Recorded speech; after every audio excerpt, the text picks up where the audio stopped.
In this video, we'll have a look at common joint problems. A common source of joint discomfort is inflammation. In fact, many people associated with joint pain stem from inflammation. This can cause joints to become inflamed, swollen, stiff, and even rickety when cushioning in the area gets affected. Here's a look at some of the most common issues causing joints to become inflamed and painful. Arthritis. Arthritis, despite being very common, isn't well understood.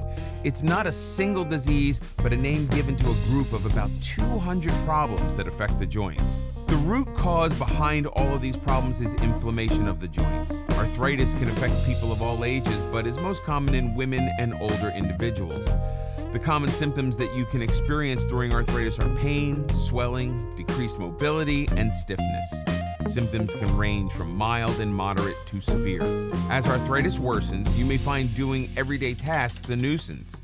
Inability to climb the stairs or bend down is common symptoms of progressed arthritis. Osteoarthritis is arthritis that occurs when wear and tear of cartilage takes place. Being the most common type of arthritis, this problem is characterized by excessive pain and stiffness. As the cartilage wears away, there's no cushion left for the bones, so when you move, the bones run against each other, and this friction causes the feeling of discomfort. If the problem persists, the condition can get worse and joint strength is lost. The risk factors for this problem are obesity, age, and any previous injury. Anyone with a family history of osteoarthritis is also likely to get it at some point in their life. Arthritis can impact any set of joints, but its effects are felt most in the hips, knees, neck, back, or the hands. Another example is rheumatoid arthritis, which is a kind of autoimmune disease. In this condition, inflammation increases in the body, which causes joint damage and pain. Risk factors include genetic and environmental reasons. For example, smoking is a risk factor that can cause rheumatoid arthritis in specific people who have a particular gene. The aim of medication that is given for treating this disease is to increase mobility and reduce stiffness. Arthritis is diagnosed by a physician by doing blood testing and taking some imaging scans.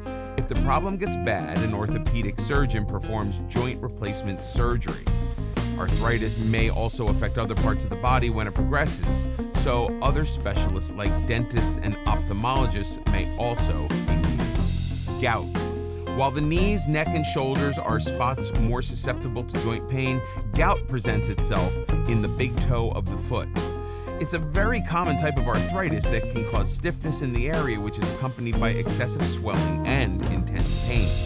While it's common in men, women who have reached menopause also become more susceptible to gout.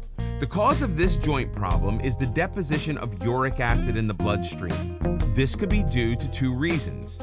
Either there is too much uric acid production, or the kidney is not able to efficiently remove uric acid from the body. Inflammation resulting from excess of uric acid crystals in the blood is the prime cause of this problem. Gout attacks are specific and quick, mostly occurring in the middle of the night. Medication is used to treat gout problems. It is used for reducing the symptoms and preventing future attacks. Since gout, if it gets worse, can also cause kidney stones, medication is used to prevent the situation from getting any more complex. Bursitis.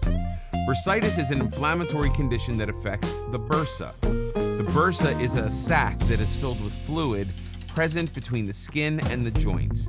As it is present above the joints, it acts as a cushioning agent between bones and tendons. Common symptoms associated with bursitis are swelling and tenderness. Bursitis mostly occurs in elbows, knees, hips, and shoulders, but other areas in the body can also get affected. Bursas become inflamed when there is a repetitive movement or injury. If you indulge in any sports or physical activity where you are performing repetitive activities on a daily basis, your chances of getting bursitis increase. For example, if you bowl every day, you may get elbow bursitis. People who spend a lot of time on their knees, such as gardeners, are also prime victims of knee bursitis. Sometimes bursitis may even be caused as a development in another arthritis condition such as gout. Bursitis can also be treated at home. Easy treatment methods for bursitis are forming a cold pack or resting the area. Also, painkillers such as paracetamol can also help speed up the recovery process. Although the pain goes away in a few weeks, swelling lasts for a longer time.